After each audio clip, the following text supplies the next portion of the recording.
Wasta'inu bisabri wassalah. Kalau pengen minta pertolongan kepada Allah, banyakin sholat sama sabar jamaah sekalian. Itu salah satunya. Kita Bu kalau pengen apa-apa Bu, sholat Bu, minta sama Allah.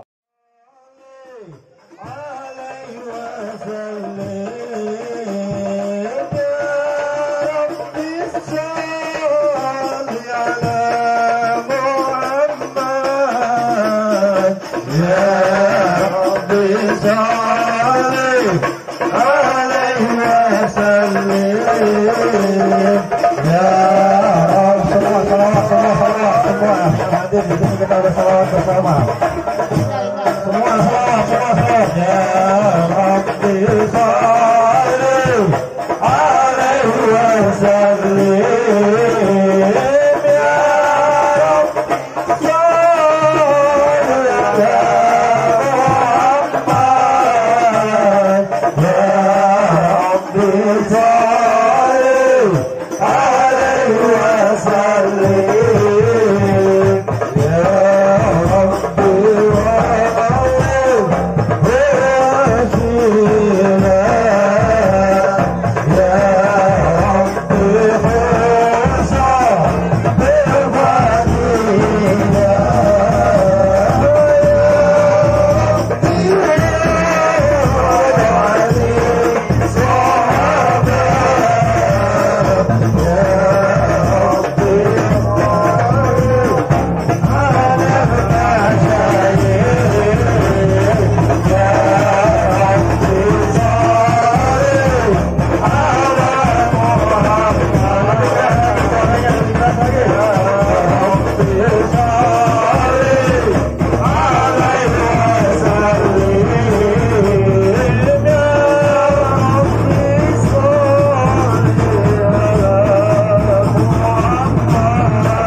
Assalamualaikum warahmatullahi wabarakatuh.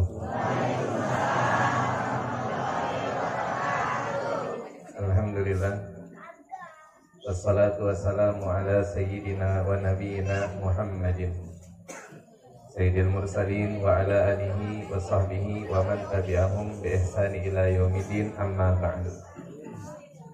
Yang kami hormati dan yang kami muliakan, wabil khusus orang tua kami, Ayahanda Ustaz Haji Hakani dan juga keluarga besar beliau.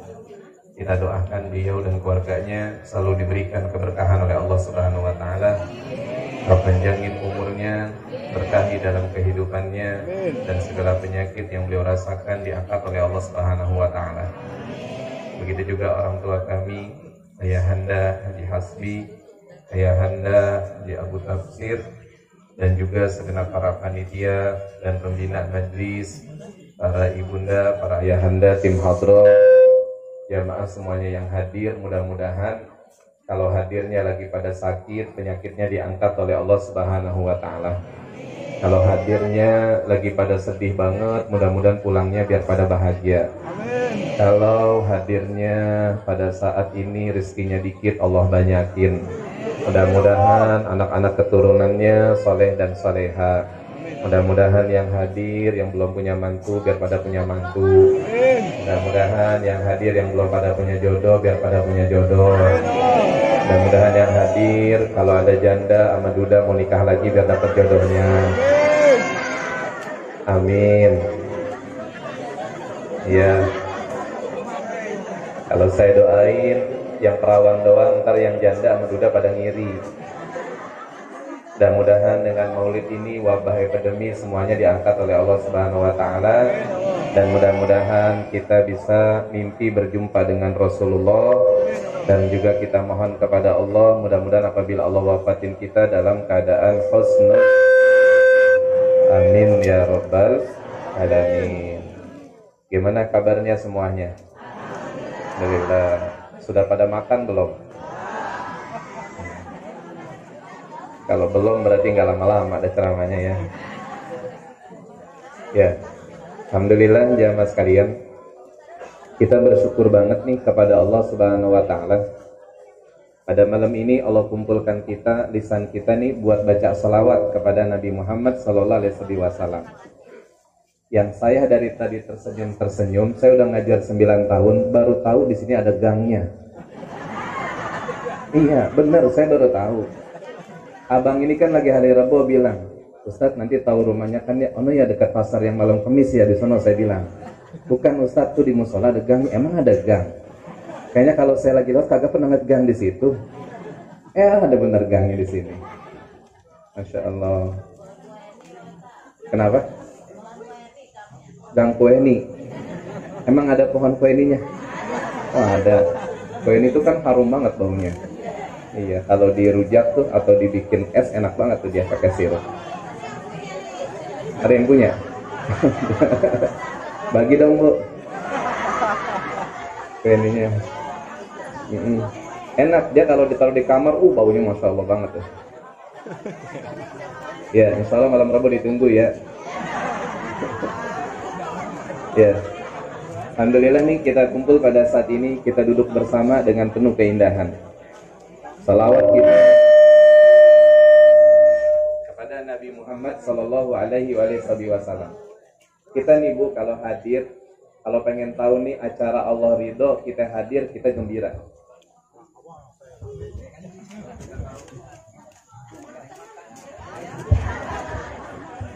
Saya udah nyaman yang ini, jadi nggak mau yang lain. Iya. Iya. Satu aja udah. Tawarin dua jangan dah. Udah repot. Jadi jamaah sekalian, salah satu tanda acara itu Allah ridho, kita itu datang gembira dan senang semuanya. Tadi ayahanda kami bilang, makanan sekamar banyak banget. Ya, saya bilang ibu-ibu pada nenteng, berarti ibu-ibu ngajinya udah diamalin semuanya. Kan emang begitu dibilang oleh para ulama, man hayya di maulidi rasul to'aman. Siapa orang yang nyediain makanan buat peringatan maulid Nabi, pokoknya bisanya kue bawa. Ini saya sebutin kuenya banyak banget tuh. Ada bolu, ada kue apa tuh? Ada kue apa itu banyak banget ya? Iya.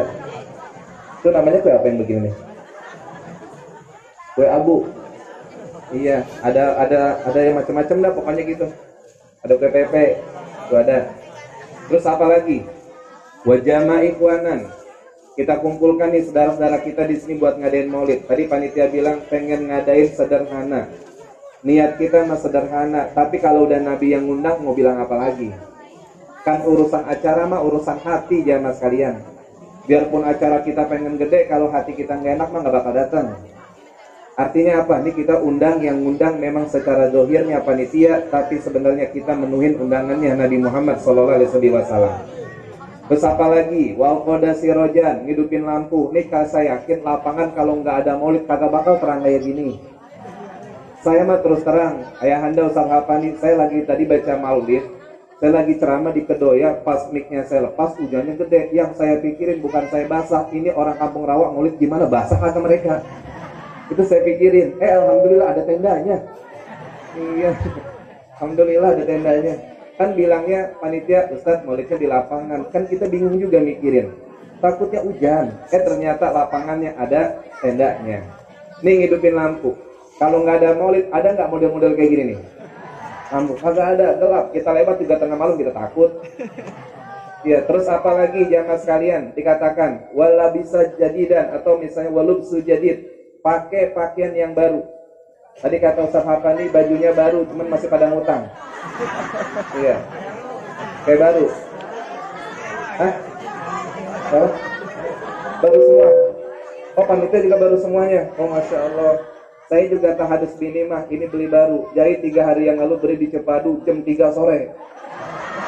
Iya, 3 sore. Tadi kan Ayah Anda Ustaz Afani bilang begitu. Wa ta'muruna bil ma'ruf wa tansawna 'anil bin nafsi. Artinya kita ngajak orang pengen pakaian baru, masa kita nggak pakai pakaian baru, jamaah sekalian. Saya baru ingat ngurusin orang mulu, masa saya nggak diurusin. Ada tukang jahit, saya bilang, bang cepetan deh jadi hari Rebo, saya bilang. Alhamdulillah jadi nih putih baju baru. Iya, bukan baju doang yang baru, celana pangsi saya juga baru semuanya. Iya, barang. Lah kan yang namanya Idul Fitri kalau nggak ada Nabi nggak bakal ada. Yang namanya Lebaran Idul Adha kalau Nabi nggak ada nggak bakal ada. Makanya ulama bilang Idul A'yad, yang namanya lahirnya Nabi itu id dari segala id ya mas kalian.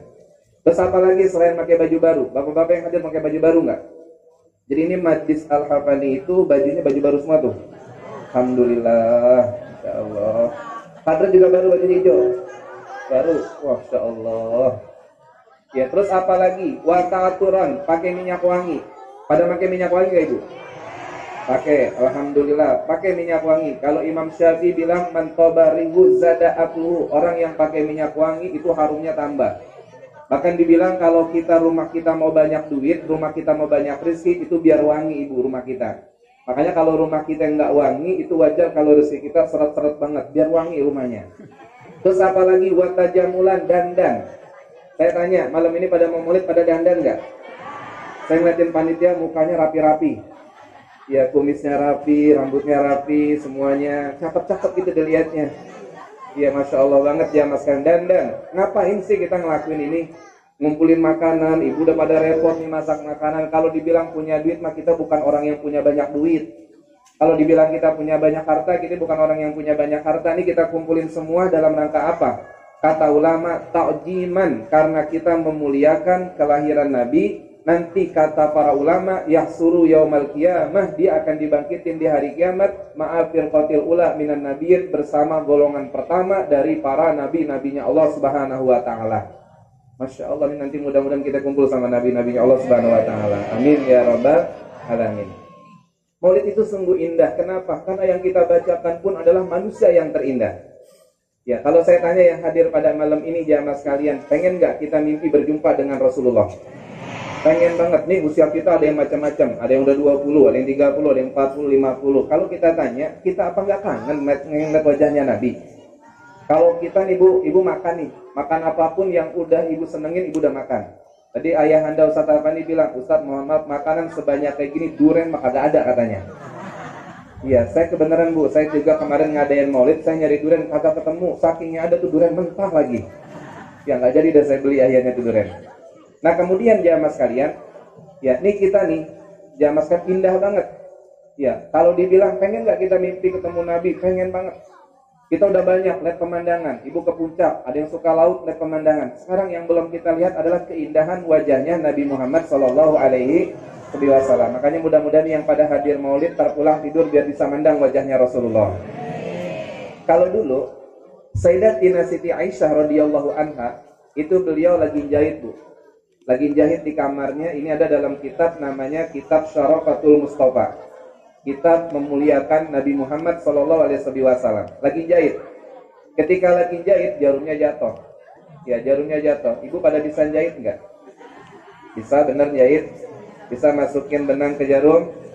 Bisa. Kalau sampai pakainya robek ibu yang jahit juga? Apa tukang jahit naik sepeda? Ya jahit. Ya bagi-bagi rezeki betul. Ya kalau kita mulu kesian juga tukang jahitnya. Ya lagi jahit jarumnya jatuh, lampunya mati. Orang zaman dulu nggak pakai lampu model kayak gini. Dulu kalau saya baru lahir ibu, saya kan lahir 83, itu pakai lampunya lampu ayam. Tahu lampu ayam ibu? Ya lampu ayam. Kalau nggak pakai lampu templok, ya lampu tempel. Kalau dulu saya sering bikin lampu dari botol sari akar. Ujungnya saya gecek, saya pakai sumbu. Itu kadang-kadang kita taruh di tembok kita hitam. Iya kan ibu ya? Kalau saya mau jalan ngaji ke rumah Ustadz, saya metik yang namanya pohon paya, batangnya. Batangnya pohon paya, ujungnya saya iniin, saya rapiin, kemudian saya taruhin kapas, saya taruhin minyak, udah saya bawa ada obor tuh ke rumah Ustadz. Itu salah satunya zaman dulu. Kan begitu jamaah sekalian, dulu mah lampu kita nggak ada lampu terang-terang kayak gini.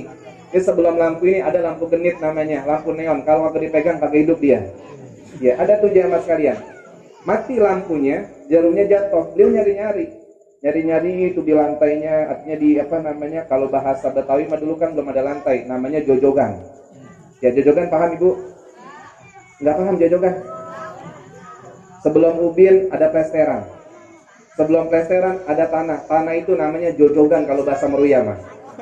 Oh, itu. Iya, itu jojogan tanah. Iya, tanah. Kalau bahasanya orang Meruya itu jojogan. Nah, kemudian dicari-cari jarumnya nggak ada. Tiba-tiba Bu, itu rumah yang gelap jadi terang. Terang banget cahaya masuk. Sampai Sayyidatina Aisyah itu ngambil jarumnya, enak banget diambil jarumnya. Beliau melihat, ini dari mana cahaya? Kan lampunya mati, nggak ada lampunya. Patromak juga nggak ada. Lampu-lampu pada mati semua, minyaknya habis. Pas saat beliau melihat di balik pintu, subhanallah, Nabi kita lagi tersenyum, itu wajahnya mengeluarkan cahaya sampai kamar terang semua dengan cahayanya Nabi Muhammad SAW. Masya Allah, jamaah sekalian, itu salah satunya. Makanya kita ngadain maulid nih saat ini, mudah-mudahan kampung kita terang, cahaya kita terang semuanya, sehingga nanti di kuburnya Allah pun kita terang semuanya. Amin ya rabbal alamin. Nabi itu indah banget. Pernah juga satu saat para sahabat lagi kumpul nih begini dengan Rasulullah. Ketika itu sahabat ngeliat bulan purnama, ngeliat lagi wajahnya Nabi, ngeliat lagi bulan purnama, ngeliat lagi wajahnya Nabi. Apa kata para sahabat? Demi Allah, daripada bulan purnama yang begitu indahnya kita pandang, walaupun jutaan daripada bulan purnama, masih indah wajahnya Nabi Muhammad SAW. Masya Allah, jamaah sekalian, ini yang kita peringatin adalah Nabi Muhammad SAW. Para sahabat itu kalau udah sama Rasulullah luar biasa. Sayyidina Sauban pernah pulang sama istrinya. Kata istrinya, bang, kenapa kayak orang sakit? Iya, rindu sama Nabi. Terus pada saat itu kata istrinya, kan baru ketemu sama Nabi. Iya, tapi kalau pisah sama Nabi sebentar aja udah kangen banget ketemu sama Nabi. Ya Sauban, kenapa ente sakit? Enggak sakit ya Rasulullah, melainkan aku sedang berpikir di dunia saya bersamamu, tapi di akhirat nanti kira-kira bersamamu enggak ya Rasulullah? Akhirnya Nabi bilang begini, almar'u ma'a man ahab. Orang itu nanti dikumpulin akan bersama dengan orang-orang yang mereka cinta. Ini kita di dunia cinta Nabi, mudah-mudahan nanti di akhirat kumpul sama Nabi Muhammad SAW. Kita baca salawat nih, luar biasa. Tadi ayahanda kita sebelum beliau turun jamaah sekalian dari tausiyahnya atau dari sambutannya, beliau juga baca istighfar. Kalau kita baca tuh di dalam surat Al-Anfal, salah satunya ayat 33, itu dikatakan wa makanallahu liyu'adzibahum wa anta fihim wa makanallahu mu'adzibahum wa hum yastaghfirun. Ya, artinya apa? Nih kita aman semuanya. Makanya semalam Habib Jindan bilang jamaah sekalian, kalau pengen aman baca maulid di rumah-rumah kita. Baca maulid di kampung-kampung kita. Dibilang ma min baitin quri'a fihi maulid, enggak rumah kalau dibaca maulid melainkan rafa'allahul bala. Bala semuanya akan diangkat oleh Allah Subhanahu wa taala. Kalau kita baca maulidnya Nabi Muhammad SAW. Salah satunya jamaah sekalian dulu ada di zaman Sayyidina Hasan Al-Basri, ada nyai-nyai datang. Makanya tadi guru kita bilang, kalau orang ngaji pada main pedang-pedangan katanya. Saya kira pedangan apa? Pada blonjor. Emang begitu, kagak di Kampung Rawa, kagak di Meruya, sama modelnya. Saya kadang-kadang kalau lagi ceramah begini, Bu, ngeliat ibu-ibu pengen ketawa. Pengen ketawanya gimana? Ada yang kadang-kadang kita lagi ceramah jangan pijet-pijetan. Iya, mending kalau main pijet-pijetan doang, kadang ada gitu. Ada tuh yang kayak gitu modelnya tuh. Ibu-ibu, saya mau bilang begini, nggak apa-apa nyai, yang penting mengaji. Kalau ibu-ibu begitu, kalau yang ngaji, nyai-nyai datangnya emang paling dulu. Kalau saya tanyakan pernah, nyai kenapa ngaji datang dulu banget, cepet-cepet banget? Kalau saya kan dipanggilnya sama orang mulia paling tong aji dain tuh manggilnya tuh. Emang dia tahu kecilnya kita gimana? Dan gini, iya Ji, nyai mah datang duluan juga bukannya apa, nyari tiang sama tembok buat lonjoran sama senderan. Iya emang begitu, ngaji, yang penting ngaji jamaah sekalian. Tadi yang dibilang tuh kadang-kadang di madis, kadang-kadang kalau nggak terbuka, kita mohon maaf yang kita cium bukan minyak wangi, bukan bukur, tapi apa, remason sama pesker. Emang bener kan ya? Iya emang begitu modelnya, biarin dia pada ngaji. Lah dia mah ngaji-ngaji, beraskat diginin aja, cuma enak banget. Itu salah satunya, biarin jamaah sekalian. Itu yang hadir. Ya salah satunya, ini nyai-nyai datang kepada Sayyidina Hasan Al-Basri, nanya, Sayyidina Hasan, labbaik katanya, ada nggak sih amalan biar saya bisa mimpin anak saya yang meninggal dunia katanya? Amalannya apa sih? Dikasih dah amalan. Salah satunya kan kita ada tuh, wasta'inu bis-sabri was-shalah. Kalau pengen minta pertolongan kepada Allah, banyakin sholat sama sabar jamaah sekalian. Itu salah satunya. Kita Bu kalau pengen apa-apa Bu, sholat Bu, minta sama Allah. Sholat tuh. Walaupun memang ada, kalau di dalam keterangan kita nih, ulama-ulama kita ngajarin, kalau ada orang tua meninggal, keluarga meninggal, mau yang baru, mau yang udah lama, itu boleh kita sholatin sunatan hadiah namanya. Ibu punya suami meninggal, sholatin sunatan hadiah rakaataini. Ada saya dengar dari ulama satu ngomong, salah satunya kalau kita sholatan sunatan hadiah, itu diutus 1000 malaikat yang bawa hadiah nggak bakal habis sampai hari kiamat. Caranya usoli sunatan hadiah rakaataini, misalnya ta'ala Allahu Akbar, asalnya sih sholat sunnah mutlak jamaah sekalian. Tapi kita sholat sunnah mutlak kan innamal a'malu binniyat, kita niatin buat hadiah. Itu yang pertama biasa baca Al-Fatihah, kemudian baca Qul 11 kali, baca Al-Hakumut Takasur sekali, sama ayat kursi sekali. Itu caranya sama. Rakaat pertama, kedua caranya seperti itu. Itu namanya sholat sunatan hadiah. Ada orang yang bertanya, Ustadz kalau dia meninggalnya udah lama gimana? Udah 10 tahun, boleh nggak kita sholatin sholat sunatan hadiah? Boleh banget jamaah sekalian. Apalagi yang masih baru itu masih butuh banget. Akhirnya sholat nih ibu ini, tapi dia bukan sholat sunatan hadiah, dia sholat hajat. Ketika sholat, malamnya ngimpi anaknya lagi diazab oleh Allah Subhanahu Wa Taala, nangis dia. Sampai dia bilang, Sayyidina Hasan, saya sedih banget, anak saya lagi disiksa katanya dikubur. Kata Sayyidina Hasan, ya udah Bu, insya Allah kita doain aja biar berkah, biar kuburnya derajatnya diangkat oleh Allah Subhanahu Wa Taala, siksanya juga diangkat. Akhirnya pas malam berapa malam, Sayyidina Hasan Al Basri, ketika itu beliau ngimpi. Ngimpinya ada seorang anak wanita ngomong begini, ya Sayyidina Hasan, Assalamualaikum, Waalaikumsalam. Ya Sayyidina Hasan, kenal nggak sama saya? Enggak katanya. Siapa kamu? Saya ini adalah anak seorang wanita yang belum lama datang kepadamu. Ya Allah, kok cakep sekali katanya, nikmat, pakaian serba hijau, berada di taman surganya Allah Subhanahu Wa Taala. Ibumu kemarin ngelihat kau lagi berada di dalam siksa kuburnya Allah Subhanahu Wa Taala. Akhirnya kata anaknya, Alhamdulillah Sayyidina Hasan, ini hampir 500 orang di kubur kami lagi pada disiksa.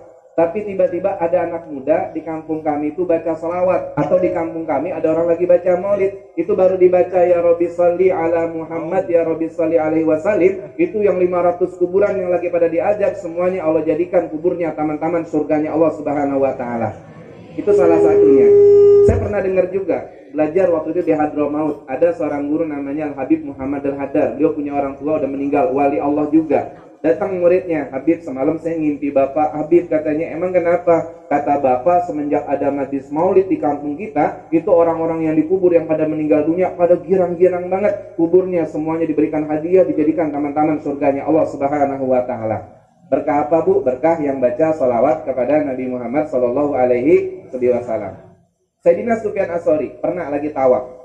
Ketika lagi tawaf, kalau kita kan biasanya kalau tawaf itu labbaik Allahumma labbaik, kita baca doa semuanya jamaah sekalian.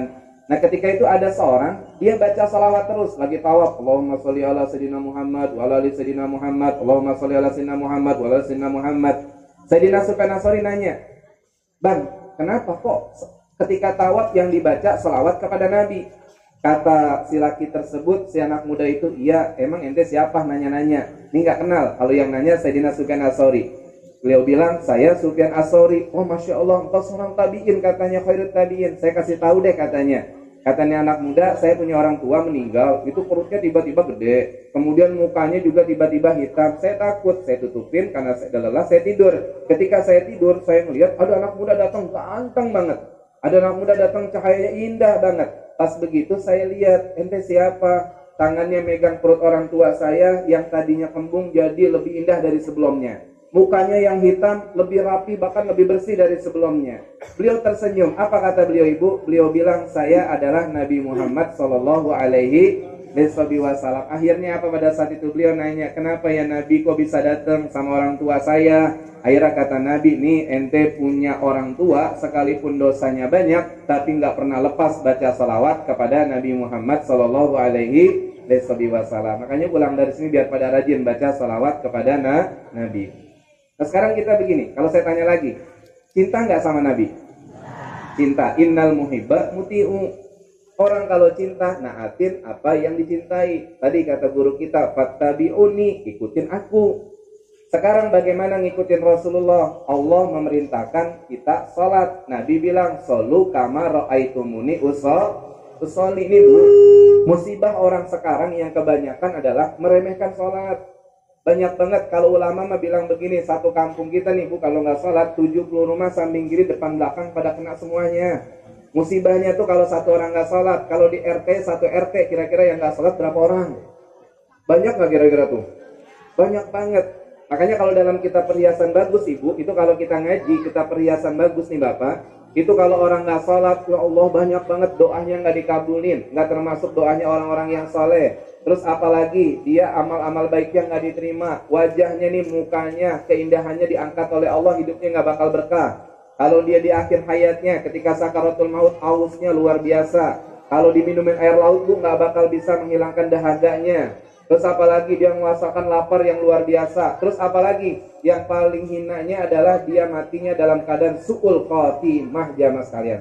Itu sholat. Makanya jangan lupa nih anak kita biar pada rajin melaksanakan ibadah sholat. Yang kedua nih kita pulang maulid begini. Apalagi diantaranya adalah kita jaga lisan kita, jangan ngomongin keburukan orang lain. Ini kita semuanya nasihatin diri kita. Saya tanya, ada nggak yang dari subuh sampai sekarang belum ngomongin orang? Ada nggak? Ada nggak Ibu? Nggak ada. Banyak kita mau ngomongin orang keluar aja dia, orang lucu banget ya begitu ya. Iya, Masya Allah, saya sering nyontowin kalau dalam kondangan di nganten begitu banget ya, ceweknya cakep banget, cowoknya begitu banget, ada lagi tuh cowok yang lain ya. Iseng, ada aja yang diomongin. Ada, orang kalau ngomongin orang kan ada aja. Ini Masya Allah, kalau di sini Insya Allah nggak ada yang diomongin, udah cakep semua, makanan juga cakep, semuanya juga cakep jamaah sekalian. Jangan ngomongin orang. Pernah suatu saat Sayyidatina Aisyah Ibu dipanggil sama Nabi. Ya Aisyah, ngomong apa tadi sama Sayyidatina Sofia? Saya ngomong Sayyidatina Sofia pendek. Apa kata Rasulullah? Ya Aisyah, cuma ngomong doang Sofia pendek, kalau diceburin di laut bakal bau busuk gara-gara berbicara dengan kalimat Sofia pendek. Bahkan yang lebih dahsyatnya, Nabi lagi sama para sahabat, Nabi bilang begini, al-ghibatu asyaddu minaz-zina. Orang yang ngomongin orang itu dosanya lebih berat daripada orang yang berzina. Sampai sahabat heran, Nabi, berzina itu kan dosanya gede, ini kenapa ngomongin orang lebih gede? Kata Nabi, kalau berzina dia tobat, Allah ngampunin dosanya. Tapi kalau ngomongin orang, sampai kapanpun dia bertobat, dia belum minta maaf sama orang yang diomongin, dia nggak bakal diampunin dosanya oleh Allah Subhanahu wa Ta'ala. Ibu pernah ngomongin orang, berani nggak minta maaf sama orangnya? Berani nggak? Ya, kalau bisa minta maafnya bilang aja, Po, maafin ayah, Po ya. Emang salahnya apa? Udah maafin aja, Po, yang penting mah ya maafin aja. Emang apa? Jangan dibilangin. Ini ada orang yang kadang-kadang kalau ngerti dibilangin, iya Po maafin Po, jangan marah. Enggak Po, enggak marah Po, itu kondangan dandan bedaknya kayak topeng monyet Po. Berantem dia. Berantem ujung-ujungnya ntar kalau kayak gitu mah. Ya jangan. Kalau minta maaf udah sama suami juga minta maaf, Bang maafin ya. Emang kenapa salahnya Neng? Iya Bang maafin, udah Abang jangan makin nyebut, udah sebut aja Neng, Abang enggak marah, duit Abang 1 juta waktu itu hilang, ayah yang ngambil Bang. Marah lagi dia. Ya marah lagi pastinya dia, Mas. Jangan disebut dan minta maaf aja. Kita juga kalau yang dimintain maaf jangan nanya, emang apa salahnya? Udah ya maafin, kita juga punya salah, kita juga manusia, kadang-kadang terlepas nggak sengaja ngomongin orang. Terus apalagi jamaah sekalian yang ketiga, ini karena banyak ibu-ibu, jadilah istri yang soleha jamaah sekalian. Kalau saya tanya, saya selama kampung demi kampung itu kalau saya tanya kebanyakan janda daripada duda. Iya, selama di Ciledug, selama di Pakuaji, selama di Sepatan, selama di Teluk Naga, selama lagi di daerah Tanjung Pasir, saya tanya di sini kebanyakan janda apa duda? Janda Ustaz katanya. Emang Ustaz kenapa nanya-nanya janda, pengen nyari janda? Enggak, saya bilang. Enggak, saya bukan nyari janda, tapi begini maksudnya Ibu, ini mah kita asbab aja walaupun semua kematian milik Allah Subhanahu wa Ta'ala. Saya tanya, model istri kita nih kira-kira kalau dikatakan soleha, pantas nggak kira-kira Bapak? Pantas nggak istri kita kira istri soleha? Pantas, Ibu yang jawab. Saya nanya bapaknya, pantas nggak Bapak?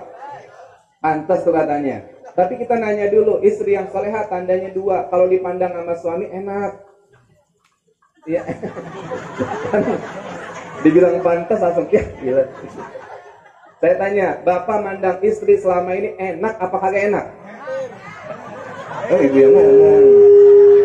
Bapak yang ngomong. Ya tahu dah Ustadz, dibilang enak-enak emang dia doang udah. Gimana lagi? Kita bilang kagak enak, habis kita dipelintir Ustadz. Yang jelas kayak gitu. Ya tandanya gini aja dah, kalau memang suami demen deket sama ibu berarti suami enak. Tapi kalau suami kita deketin dia pergi, berarti dia nggak nyaman sama ibu. Ada kan yang model kayak gitu? Ada, bang, sonon. Ada yang kayak gitu tuh. Itu jamaah sekalian, tandanya istri yang solehah kalau dipandang enak jamaah sekalian. Enak banget lah, kita gimana mau dipandang mau dipandang enak.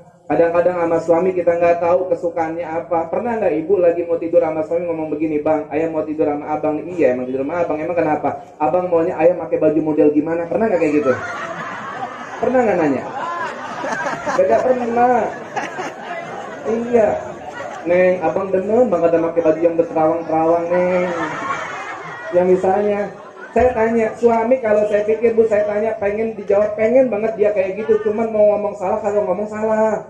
Kalau kita bilang, neng biar rapi bang, apa jawaban istri? Ya kalau udah kagak demen ngomong aja apa bang? Kalau dia ngomong kayak gitu, serba salah.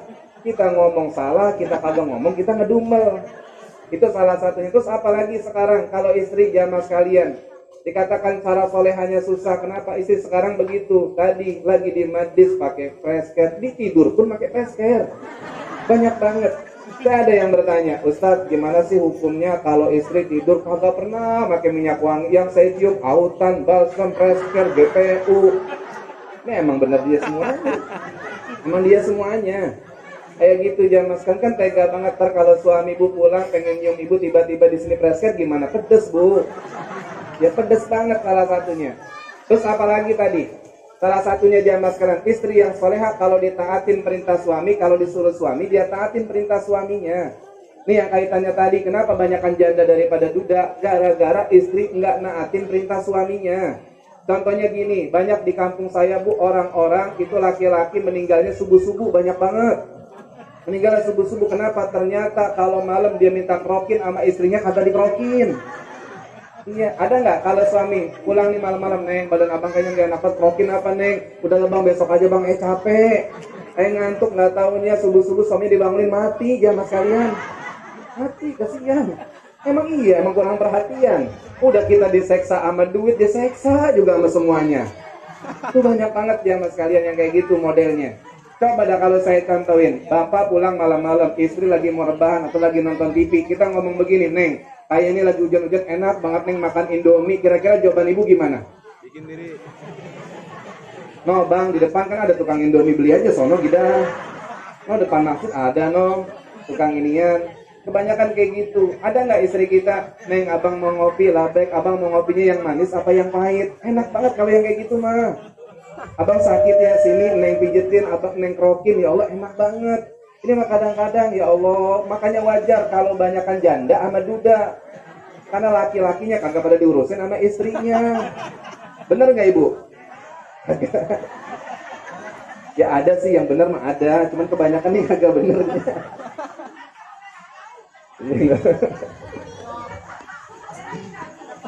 Dia ibu-ibu sini mah enggak, no ibu-ibu orang kampung saya. Ini masalah ya. Baik-baik ibu-ibu sini mah, iya kan bapak ya? Baik-baik kan? Iya. Nah terus apa lagi? Yang terakhir jamaah sekalian, yang keempat pulang dari sini, selain kita tadi sholat, kemudian jangan ngomongin orang, jadi istri yang soleha. Yang keempat kita pulang dari sini, ikutin sunnahnya Nabi Muhammad SAW. Ikutin, kalau kita cinta nama Nabi, ikutin sunnahnya Nabi. Ini dari rambut kepala. Anak muda, kalau motong rambut dalam fikih nggak boleh koza. Apa sih koza? Koza itu motong yang satu dipanjangin, yang satu dipendekin. Kalau bahasa kita mah cepak, itu nggak boleh, makruh hukumnya. Kalau gunting rambut mau 1 cm, 1 cm semuanya, 2 cm, 2 cm semua, 3 cm, 3 cm semua, jangan dicepak jamaah sekalian. Anak muda sekarang kan begitu, dia gunting di sini ada jalur-jalurnya nih kadang-kadang nih. Iya, banyak yang kayak gitu ibu? Banyak. Terus apalagi turun ke mata. Di sunnah Nabi ada di mata nih ada sunnahnya Nabi. Di antaranya ngapain? Pakai yang namanya sifat mata jamaah sekalian. Ada keterangan hadis yang kami baca, seorang yang pakai sifat mata sebelum tidur, maka lam yusibir romat, matanya nggak bakal kena penyakit belekan jamaah sekalian. Bapak-bapak sama ibu-ibu kalau mau tidur pada pakai sifat mata nggak? Nggak. Sunnahnya kayak gitu. Beli ismit. Ini caranya pakai sifat mata. 1 kanan. Kedua kanan, ketiga kiri, keempat kiri, yang kelima bagi 2 kanan dan kiri. Itu Nabi bilang orang yang make seperti itu 3 kanan, 3 kiri, 5 kali ngambil, Karena innallaha yuhibbul witra, Allah suka yang ganjil-ganjil. Itu kata Nabi, matanya nggak bakal kena penyakit belekan jamaah sekalian. Terus apalagi turun ke mulut kita. Di mulut kita ini ada sunnah juga, ada namanya siwak. Pada bawa siwak nggak kira-kira? Ini namanya siwak. Sunnah banget siwak nih. Kalau dalam kitab Taqrir Sadidat, Bu, orang yang bawa siwak itu insya Allah rezekinya bertambah terus jamaah sekalian. Ini siwak. Terus apalagi? Siwak itu dapat memperlambat tumbuhnya uban.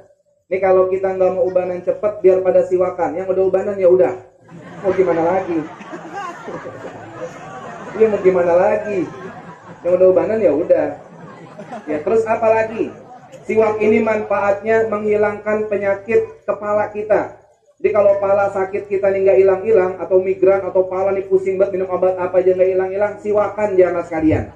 Terus apalagi manfaatnya siwak? Mempermudah ruh keluar dari jasad. Kalau ada keluarga kita nih yang meninggalnya susah banget, siwakin aja, insya Allah ruhnya cepat keluarnya. Terus kalau sholat, siwak, Nabi bilang begini, rokatani bisiwak khairum min sab'ina rokatan bi ghairi siwak. Orang yang sholat dengan siwak itu lebih baik daripada 70 rakaat orang yang sholatnya dengan tanpa siwak. Ini penting, ini namanya siwak. Panjangnya nggak boleh lebih dari 1 jengkal. Nggak boleh siwak panjangnya segini, takutnya orang kecolok ntar. Gini, iya, kalau kecolok dia. Terus siwak nggak boleh pendeknya kurang dari 4 jari, segini nggak boleh. Kayak orang nyiri gitu Bu, nggak boleh. Harus lebih panjang dari 4 jari dan jangan lebih panjang dari 1 jengkal kita. Ini siwak namanya. Kalau ibu sholat nggak bawa siwak, boleh pakai yang namanya nih, lengan baju boleh begini. Boleh juga pakai kerah baju begini, pakai sorban boleh. Cuma tiap hari mah jorok banget. Jorok. Iya. Kalau seorang ulama sampai bilang begini Bu, seorang ulama bilang pakai tangan boleh nih, pakai tangan jari, cuman jangan pakai tangan kita, pakai tangan yang di samping kita.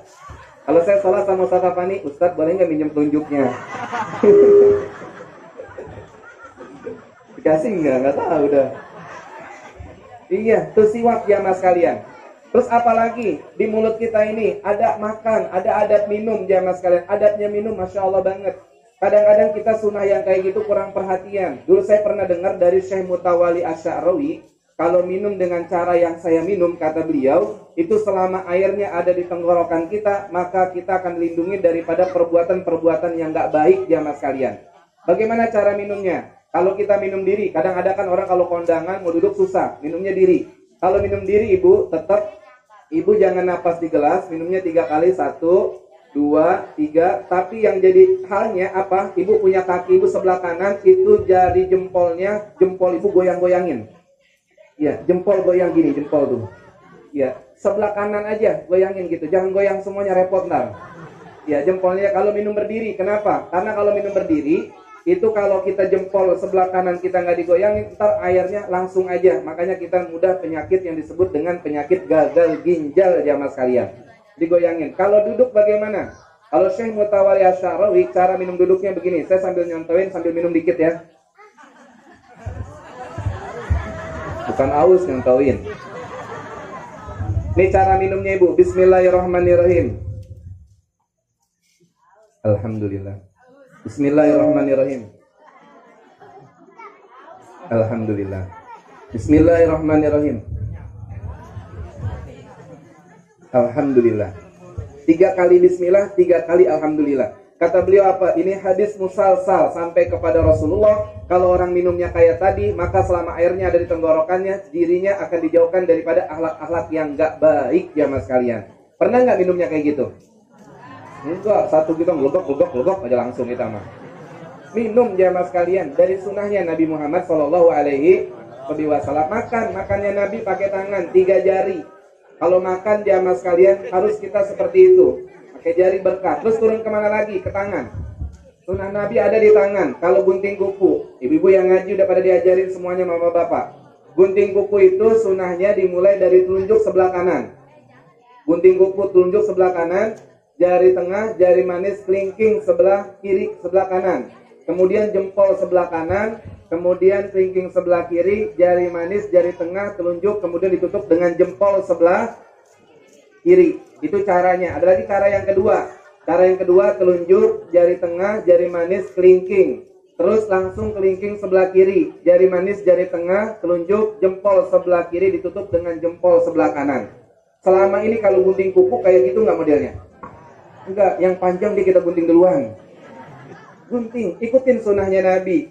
Terus apalagi sunnahnya kalau gunting kuku itu hari Senin, hari Kamis, sama hari Jumat. Saya tanya, bapak-bapak seumur-umur pernah nggak kukunya diguntingin sama istrinya? Ibu pernah nggak guntingin kuku suami? Kalau pernah, saya kasih kabar bahagia. Seorang wanita yang merapikan rambut suami, seorang wanita yang merapikan kumis suami, seorang wanita yang merapikan jenggot suami dan merapikan daripada kuku suami, itu masuk surganya seperti kilat yang menyambar jamaah sekalian. Masya Allah. Rapiin. Pertanyaan saya, bapak-bapak dirapin nggak? Kagak. Dirapin dompetnya doang. Dompet dirapiin baru. Itu sunnahnya Nabi. Terus kemana? Ke kaki terakhir. Kaki bu, sunnahnya kalau gunting kuku kaki dari kelingking sebelah kanan terus sampai kelingking sebelah kiri. Jadi kalau kuku kaki lebih gampang, cuma satu cara. Dari kelingking sebelah kanan sampai kelingking sebelah kiri. Itu adalah sunnahnya Nabi Muhammad SAW. Nih kalau ibu ambil, berarti ibu ngambil cahayanya Rasulullah. Kalau itu ada dalam diri kita, maka diri kita semuanya akan diberikan keberkahan oleh Allah Subhanahu. Kalau itu udah ada, duit kita insya Allah akan banyak, penyakit juga dihindarin oleh Allah Subhanahu Wa Taala, dan nanti kita di dalam akhirat akan bersama dengan Nabi Muhammad SAW. Ya Allah, mudah-mudahan semuanya diberikan keberkahan oleh Allah Subhanahu Wa Taala. Mudah-mudahan yang hadir pulang biar tidur biar bisa mandang wajahnya Rasulullah. Mudah-mudahan yang hadir pada malam ini rezekinya Allah banyakin. Mudah-mudahan ya Allah dengan hadir pada malam ini siapapun yang telah mengeluarkan hartanya diganti yang lebih banyak oleh Allah Subhanahu Wa Taala. Kita doakan guru-guru kita, orang-orang tua kita biar panjang umur, biar pada sehat semuanya, dan mudah-mudahan dengan acara Nabi tersenyum kepada kita semuanya. Dan mudah-mudahan ya Allah nanti kalau kita tidur kita bisa mimpi berjumpa dengan Nabi Muhammad sallallahu alaihi wasallam. Allahumma hdina fiman hadait, wa afina fiman afait, wa tawallana fiman tawallait, barik lana fima adait, wa qina birahmatika syarra ma qadait. Wa sallallahu ala sayidina wa nabiyina Muhammadin sayyidil mursalin, wa sahbihi ajmain, walhamdulillahi rabbil alamin.